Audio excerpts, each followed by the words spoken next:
Olá, meus queridos, tudo bem? Olha só, hoje nós trabalharemos a resolução das questões do módulo 27.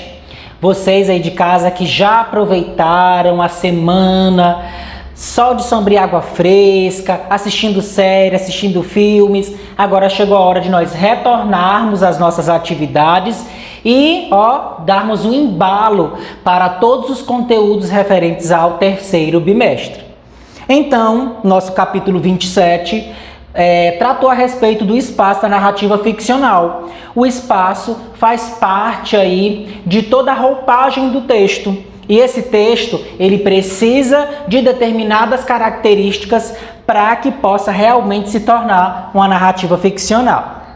Então, vocês vão lembrar o que é espaço, como é que eu consigo identificar, se é permitido haver mais de um espaço dentro da narrativa. A resposta é sim. Você pode ter vários espaços, você pode ter vários ambientes, e isso em se tratando de todo o decorrer da narrativa, certo? Lembrando que o capítulo 27 está trabalhando a narrativa ficcional, que é aquela narrativa onde se utiliza a imaginação, a criatividade, para que se coloque todos os elementos necessários. Para isso, a primeira questão que aparece para nós é da atividade oral, que diz o seguinte: lembre-se do que você aprendeu sobre o espaço, isso na aula anterior, nas narrativas, e responda. Esta imagem revela algo sobre o espaço social em que vivem as personagens? Vamos analisar a imagem. Tem uma garota, que ela está aparentemente chateada, tem um cabelo enorme. A roupa é uma roupa bem antiga, tá? Como vocês podem perceber pelas cores, pelo modelo, e realmente ele trabalha essa questão do social. São pessoas que estão bem trajadas, bem vestidas, olha o sapato, tudo dentro dos conformes. Então, realmente isso mostra o social, mas é o social de uma pessoa que tem, de certa forma, tem um poder aquisitivo muito bom, porque se for observar, todos os trajes, os comportamentos, tudo o que se refere à cena é mostrado para nós em um formato realmente social. E o 2 diz o seguinte: veja o cartaz do filme Meu Amigo Dragão e uma cena do filme Mowgli, o Menino Lobo. Em seguida, descreva oralmente os espaços físicos que eles revelam. Então, se vocês forem observar, Meu Amigo Dragão e Mowgli, o Menino Lobo, tem espaços bem parecidos. Se vocês forem analisar, são florestas, tem muitas árvores enormes, porque isso realmente vai trazer essa questão do espaço da floresta, que ainda de certa forma não foi trabalhada pelo homem. E em Mowgli também isso acontece, os troncos, os galhos, isso realmente mostrando que ainda não foi invadida essa parte da floresta, tá bom? Continuando ainda, nós temos aqui a atividade que diz o seguinte: preste atenção ao modo como Andersen descreveu o espaço e a personagem principal de A Menina dos Fósforos. Fazia um frio terrível. Nevava e começava a escurecer. Era a última noite do ano, a noite de ano bom. No frio e na escuridão, andava pela rua uma garotinha pobre, descalça, de cabeça descoberta.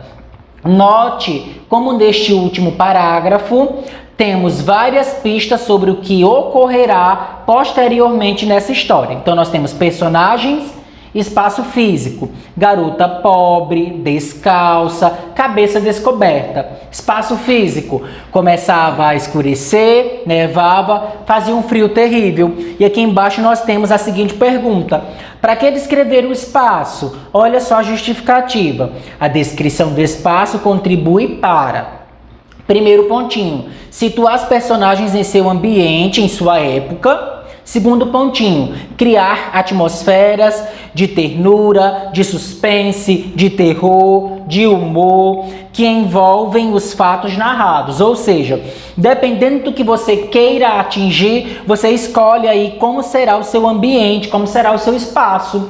Será em uma casa escura, com a imagem turva? Será em um local bem iluminado, com o sol forte? Isso vai depender da atmosfera que você queira atingir. Terceiro e último pontinho, garantir efeito de realidade ou de fantasia à narrativa. Então, justamente esses pontos são vocês que vão escolher para realmente dar vida a essa narrativa, tá certo?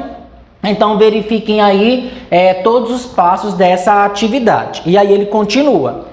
Escreva uma narrativa de humor ou de aventura em que o espaço tenha papel central, isto é, seja o motivo do conflito e de seu desenvolvimento. Escolha uma das seguintes sugestões. Nós temos duas sugestões. A primeira que aparece para nós é a opção A. Então já observem aqui o texto não verbal. É uma casa, tem dois garotos, tá? Vamos dizer que ela é um pouco assombrada pela questão das cores que nós visualizamos, e diz o seguinte embaixo: espaço, o castelo de Bran, personagens, 2 jovens, 12 anos, turistas brasileiros. Início do conflito. Num dos cômodos do castelo, os jovens se dão conta de que se afastaram do guia e do restante do grupo de turistas. Essa é a opção A. Vocês gostaram? Pois quem não gostou, vamos para a opção B. Opção B, espaço, um carro lotado, pessoas, cachorro, malas e etc. Personagens, pais, 2 filhos e o cão Boris, da raça São Bernardo. Início do conflito, a família segue lentamente para o litoral, pela estrada lotada, até que a fila de carros para. Atenção, o espaço pode ser descrito logo no início do texto, em 1 ou 2 parágrafos, ou aos poucos, de acordo com o desenrolar dos fatos. Depois de terminada a primeira versão de sua narrativa, é hora de fazer a revisão. Então você vai escolher ou a opção A ou a opção B. Aquela que for mais conveniente, a que você achar mais interessante, faça o texto baseado nela, escolhendo conforme ele disse aqui, ó. Ou humor ou aventura, certo? E aí nós temos a revisão de texto. Verifique se utilizou todos os elementos, fatos, personagens e espaço da opção escolhida. O espaço foi o elemento motivador do conflito e de seu desenvolvimento. Descreveu o espaço de forma que o leitor tenha uma imagem clara dele. Observe se utilizou também elementos caracterizadores que contribuam para criar o clima desejado por você, de humor ou de aventura, conforme você tem escolhido. O desenvolvimento do conflito e o desfecho são coerentes com as personagens, suas características e suas ações. Seu texto apresenta características próprias da narrativa que escolheu produzir: humor, aventura, medo. Faça também uma revisão de linguagem. Verifique se as palavras estão corretamente grafadas. Quando não tiver certeza disso, recorra a um dicionário. Utilizou marcadores temporais para deixar clara a passagem do tempo, como por exemplo, algum tempo depois, logo que, não demorou muito, algumas horas depois, passados alguns minutos e etc. Pontuou corretamente os diálogos, caso os tenha criado. Utilizou adjetivos e locuções adjetivas adequados para criar a atmosfera de humor ou de aventura pretendida. Há detalhes sem importância e repetições desnecessárias. Em qualquer dos casos, suprima-os, ou seja, retire-os do texto, tá? Então, depois da revisão, vocês enviem para o e-mail. Quem é aluno da professora Daiane, envie para o e-mail da professora Daiane. Quem é o meu aluno, envie para o meu e-mail, tá? Então, pessoal, por hoje é só. Espero que vocês tenham gostado. Acompanhe as redes sociais e a Agenda Edu e até a próxima.